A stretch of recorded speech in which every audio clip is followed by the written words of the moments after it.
அனைவருக்கும் வணக்கம் மக்களே. நம்மளுடைய தமிழக வெற்றி கழகம் தலைவர் தளபதி அவர்கள் நாளைக்கு வந்து ஈரோடுல மக்களை சந்திக்கிறாரு. இந்த மக்கள் சந்திப்புக்கு முன்னாடி அங்கே இருக்க எஸ்பி போலீஸ்லாம் போயிட்டு ஒரு ஆய்வு நடத்துகிறாங்க. கண்டிப்பாக அவங்கள பாராட்டணும். நான் குறை எதுவும் சொல்லலை. நான் என்ன சொல்லுவேன்னா, அவங்க என்னெல்லாம் சொல்கிறாங்க, நான் வெயில் வரும் இது அதுன்னு ஏகப்பட்ட ரூல்ஸை போடுறாங்க. அதே போல இந்த கட்டையெல்லாம் அந்த சாரைகளாக கட்டையெல்லாம் கட்டி வச்சிருக்கோம் இல்லையா, அந்த கட்டையெல்லாம் சரியில்லைனா மறுபடியும் மாற்ற சொல்கிறாங்க. ஆல்ரெடி அங்கே முழு பண்ணி முடிஞ்சுது. அதாவது இது ஒன்றும் கவர்மெண்ட் பணம் இல்லை, மக்கள்கிட்ட இருந்து கொள்ளையடித்த பணம் கிடையாது. அவருடைய உழைப்பில் சம்பாதிச்ச பணத்திலிருந்து தான் மொத்த செலவையும் பண்ணிட்டு வர்றாரு நம்மளுடைய கழக தலைவர் தளபதி அவர்கள். சரி, ரைட்டு, நீங்கள் உங்கள் ரூல்ஸை நீங்கள் ஃபாலோ பண்ணுறீங்க எஸ்பி மேடம், நான் உங்களை குறை எதுவும் சொல்லலை. நான் என்ன சொல்ல வரேன்னா, இதே திமுக அரசு 2-4 நாளைக்கு முன்னாடி திருவண்ணாமலையில் இளைஞரணி மாநாடு கூட்டம்னு ஒன்று நடத்தினாங்க. அங்கே இந்த மாதிரி அங்கே இருக்கிற காவல்துறைகள் ஏதாச்சும் ஸ்டெப் எடுத்தாங்களா, ஏதாச்சும் அலசி ஆராய்ச்சி பார்த்தாங்களா, இல்லை அந்த ரூல்ஸ்லாம் ஃபாலோ பண்ணிங்களா? அதாவது உங்களுக்கு எப்படி தெரியுமாங்க மேடம், நீங்கள் வந்து ஆளும் கட்சியை எதிர்த்து விமர்சனம் செய்தால் உங்களுடைய வாழ்க்கை கேள்விக்குறி.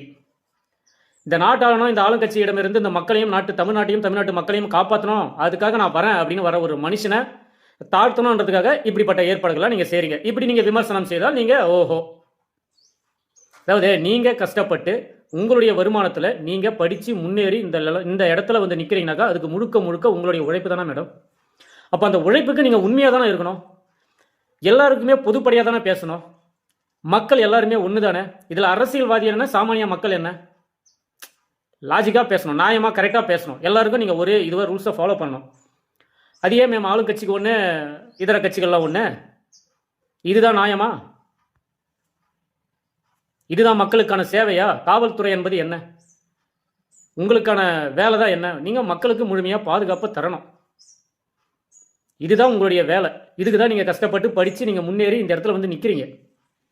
ஆனால் அப்படிப்பட்ட மக்களுக்காக ஒரு நபர் வராருன்ற பட்சத்தில் அவரை எதுக்கு இந்த அளவுக்கு அழுத்தத்தை அவருக்கு கொடுத்துட்டே இருக்கீங்க?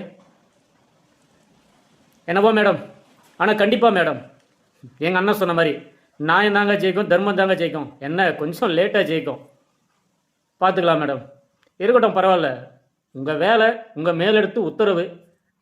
அதான் ஒரு தலைவன் எவ்வழியோ அவ்வழி தானே குடிமக்கள். எங்கள் அண்ணன் சொன்ன மாதிரி ஒரு தலைவன் ஸ்ட்ராங்காக நல்லவனாக இருந்துட்டேன்னா ஆட்டோமேட்டிக்காக அதனுடைய தொண்டர்களும் அங்கே இருக்கிற செயல்பாடுகளும் கண்டிப்பாக நல்லபடியாக தானே நடக்கும்.